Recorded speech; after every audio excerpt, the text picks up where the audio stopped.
Welcome to Living, and a story about an unusual zebra in a Kenyan park who has lost her stripes. Fashion struts its stuff, showcasing the Autumn-Winter 2004-2005 collections in Tokyo, Japan. Anyone care for a game of golf? Playing on a frozen green with the chance of polar bear sightings in Norway.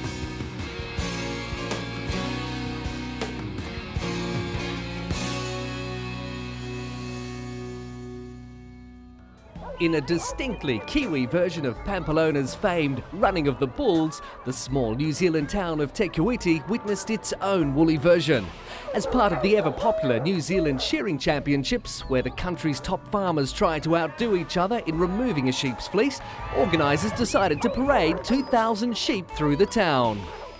With legendary all-black rugby player Coley Mead leading the flock, it seemed that nothing could go wrong. But the sheep, perhaps in revenge for the humiliation of being sheared in public, took it upon themselves to take off on an unscheduled romp through town. Storekeepers and bank tellers had to keep the sheep out of their premises as thousands of delighted spectators looked on. Despite the mishap, Te Kuiti officials are considering making the sheep parade an annual event. Now we hop over to Germany, where minders at a Berlin animal home were stunned when they received a cat named Mikesh, a black and white house cat who weighed a staggering 18.5 kilograms. He is about 6 times the weight of cats his age and is so bloated from his poor diet that he is incapable of normal tasks. Apart from not wanting to be removed from the lap of luxury, the 6-year-old feline seemed reluctant to make the move to his new address after his owner was himself relocated to a residential home.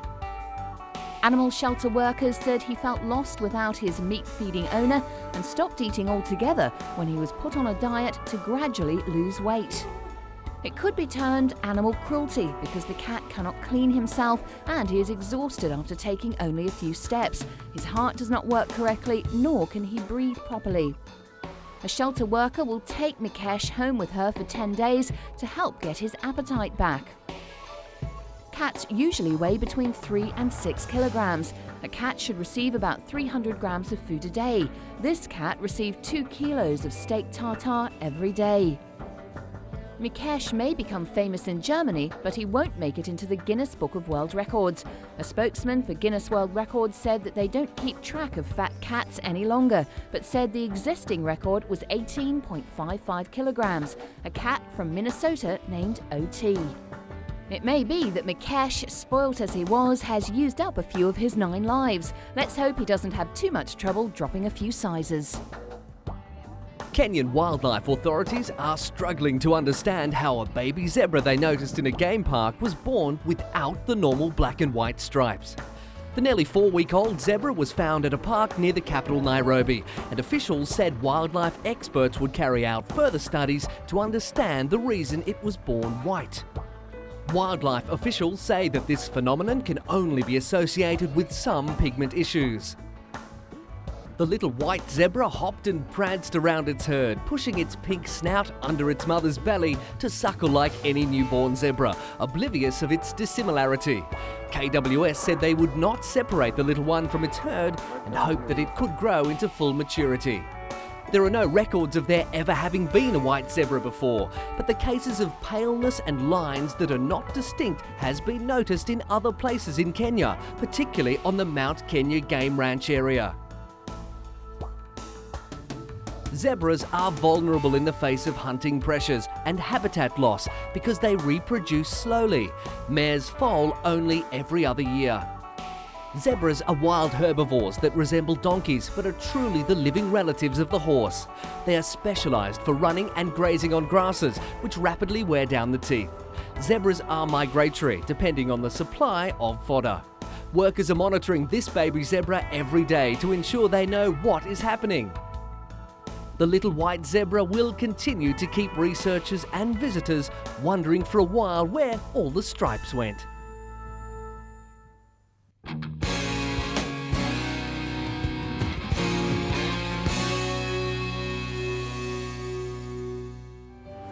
Tully's Farm is a thriving UK retailing business selling much of its own produced goods directly to the public. It was a pick-your-own farm until 1992, before being transformed into a farm shop. They now sell 35 different types of fruit and vegetables grown on-site and attract a large clientele. The farm shop and associated businesses have up to 50 staff and has recently been expanded, taking in new technology. Nevertheless, there's still a rustic feel of a traditional English farm. They try to have local products on sale at the farm, and in the summer they have their own fruit and vegetables available. They want to help the local community by using the local products.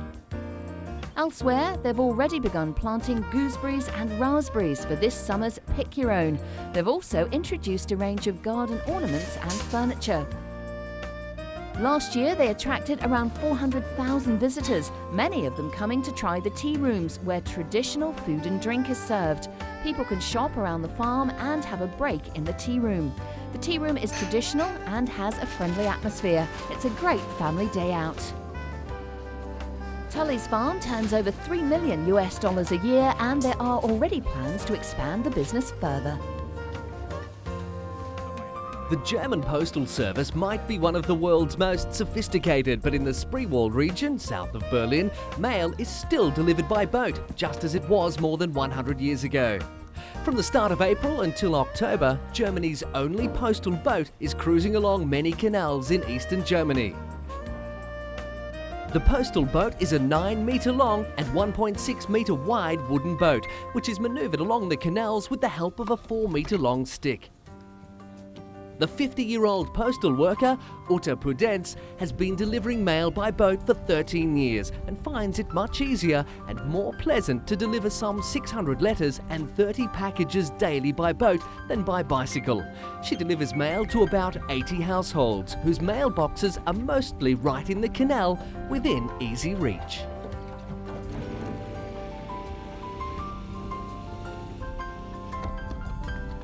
Many of the continental European canals and locks still in use were constructed as early as the 16th century, long preceding highways as reliable transportation between villages and market towns. Since the canals were the main street, impressive buildings were frequently designed to display their best face to the action. During the winter months, the postal worker has to do this tour using a bicycle, which means she can't reach every mailbox. The boat is ideal because she can reach every mailbox.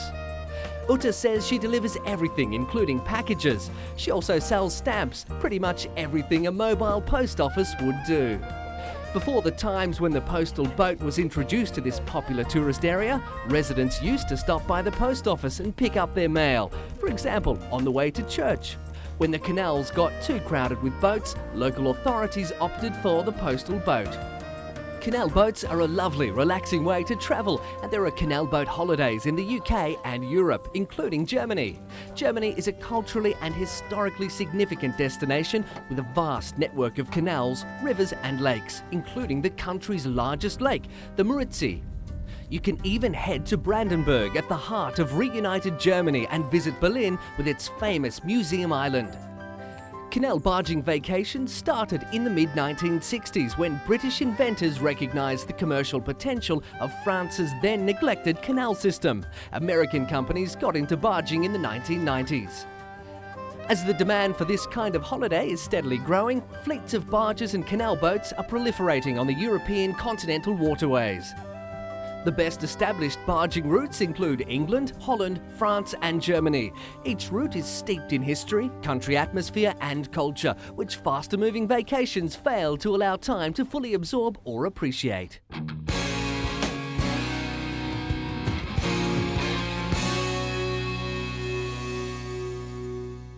Now onto the environment, and British meteorological experts predict extremes of hot and wet weather around the globe over the next 50 to 100 years. This follows analysis by the UK's Hadley Centre for Climate Prediction and Research.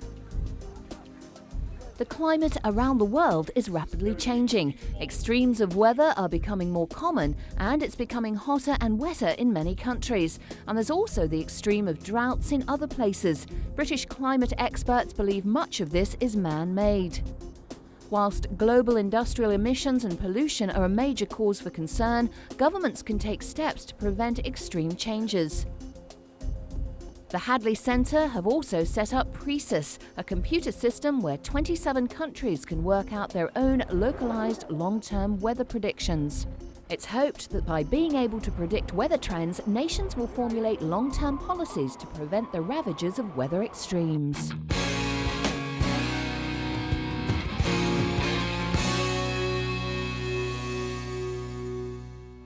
British scientists are studying the breathing habits of cold water fish in a new bid to see how their knowledge could be used to help humans, especially in surgery. The team at the University of Birmingham have been looking at the Antarctic cod, which maintains a heart rate of less than 10 beats a minute in cold temperatures. The olive-coloured fish has adapted to living in freezing waters on a very low heart rate. If the human body temperature drops to such low levels, it could be fatal, and scientists want to know how the cod does it. Scientists are trying to find out how to regulate the heartbeat, how to control the cardiovascular system at very low temperatures. British scientists believe understanding how the fish controls and slows its heart rate at extreme temperatures could lead to advances in heart surgery. It's hoping this research will push cardiovascular surgery into uncharted waters. Next in our health section, the findings of a national opinion poll will surprise many. Though smoking is well known to increase the risk of cancer, awareness of the link between being overweight and cancer was minimal. A new medical survey in Britain this week reinforces the links between obesity and cancer, and it says too few people are aware of the connection. The survey by Cancer Research UK highlights the need of greater awareness, and the organisation is pushing for more people to get out and exercise regularly. Especially among non-smokers, obesity poses the biggest preventable risk factor. The report also points to the extra danger faced by women who are overweight. The Race for Life series throughout Britain has been a big success, encouraging women to take part in a 5-kilometre run for charity. The message is to build exercise into your daily routine. Getting started can be the hardest part. Modern life offers few chances for exercise, combined with more sedentary jobs. Keeping your heart active has long been known to be a vital ingredient to a healthy life. The next step is spreading the message that exercise and keeping to the right weight can reduce the risk of cancer.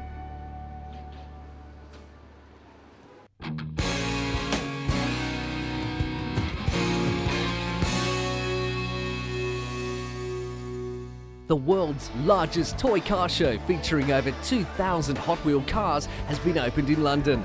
The tiny die-cast model cars that speed around tracks at high speed have been popular for over 35 years.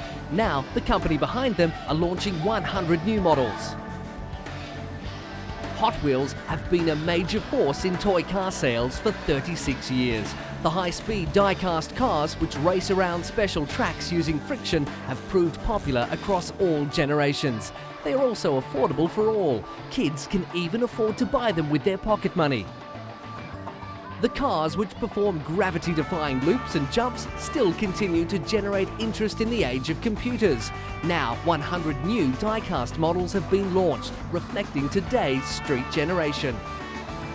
The company behind Hot Wheels are capitalising on some of the trends of today's culture with their new line, incorporating the sort of exaggerated style of car that is coming through the market today. Hot Wheels continue to be popular with both young boys and girls, with the 100 new die-cast models already being marketed in stores. Hot Wheels look set to continue to be as popular as ever.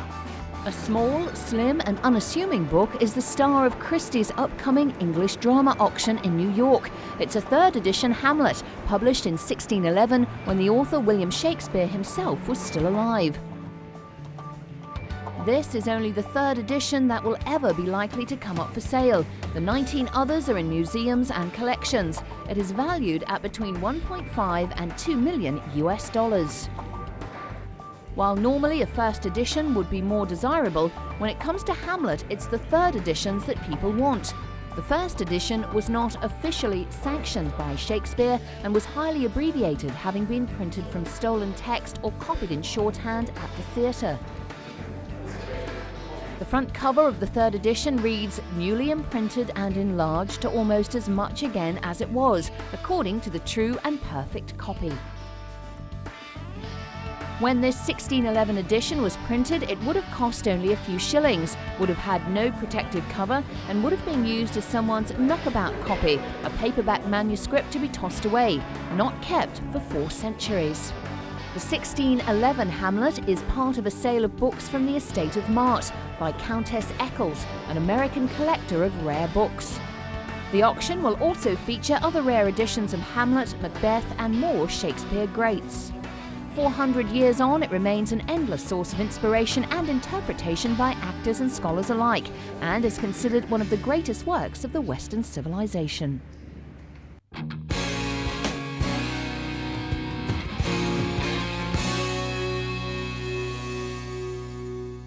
Now for our fashion story, we head to Japan, where Japanese fashion designers showcased their autumn-winter collection in Tokyo.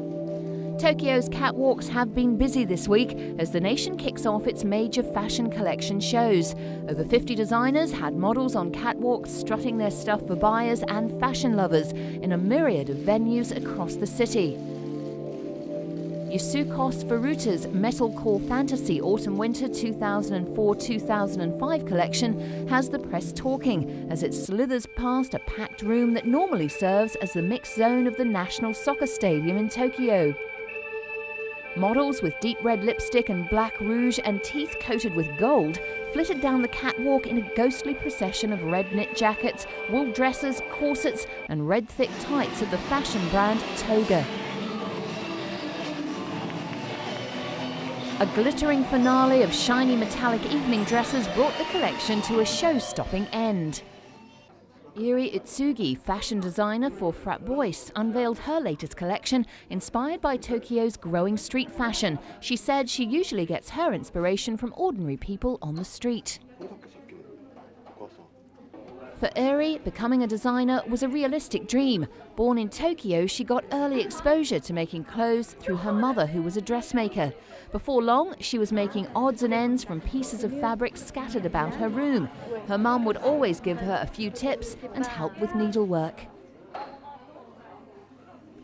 Eri designs for both men and women of all ages, and they reflect her cheerful nature. For Eri, wearing clothes should be fun. Her colourful ranges of cowboy outfits were played off models in red pullovers and gingham checkered pants. As for the men, golden trousers were worn under a pleated beige cape. In the evening wear, Utsugi suggested laced trousers and big collared white shirts under black jackets. Still a relative newcomer to the Tokyo fashion scene, she debuted in the Tokyo collections in spring of 2001. Eri came up with her brand name by using a combination of the French words frapper, hit, and bois, wood. Similarly, triptych designer Harumi Fukuda, who started his career selling clothes at a popular fashion boutique in Tokyo, chose to set her collection in a film studio.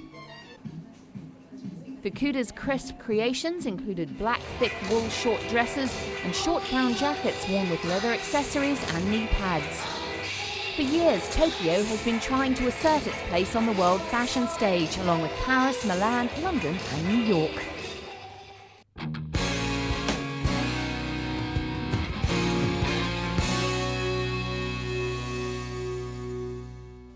We move on to travel, and Argentina's newest wildlife reserve has become one of the country's most popular attractions, not one to be missed. In the middle of one of Argentina's most industrial neighbourhoods, in the most densely populated area of the country, a small piece of the jungle is flourishing.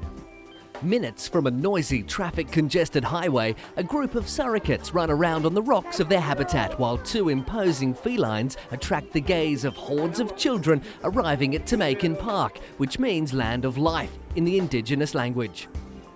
Tamaican, just 1 hour from the centre of Buenos Aires, is a project of the Perez Companc family, one of the richest in the country and owners of a number of food and energy companies. The park, unique in Latin America for its biological diversity, is divided into 3 sections: Asian, African and indigenous, and includes alligators, Indonesian bats, penguins and Bengal tigers. According to park officials, Tamaiken tried to respect the natural habitat of the animals and aims to preserve species and carry out educational projects about the importance of protecting the environment. The aquarium attracts the visitors' attention, many of them children who watch with amazement as different types of fish swim past them. The park veterinarian explained that the animals' experience inside the park remains as close to that of their natural habitat as possible. There are no bars and no walls, there are only natural barriers. Tamaiken, which covers an area of 25 hectares, opened its doors in Escobar on July 20, 2002, at a time when the Argentine economy was suffering the worst economic crisis in the world. The moment may not have seemed opportune for an investment of $64 million, but the founders went ahead with the project anyway. Since its opening, the park has had over 1 million visitors, including Argentines and foreigners, most of whom come from other Latin American countries. A group of veterinarians and caretakers make sure that the stars of the park have all their needs met. Should the necessity arise, a hospital with the latest technology awaits to take care of the animals' needs. The hospital is also a training hospital. There are a multitude of animals to excite and enthrall, from deer to ostriches and the ever-popular monkeys. It's definitely worth putting down on your must-see list, so don't forget to visit.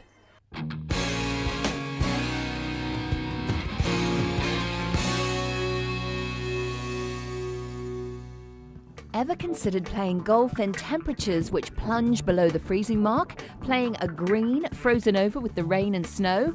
Then this is the place for you.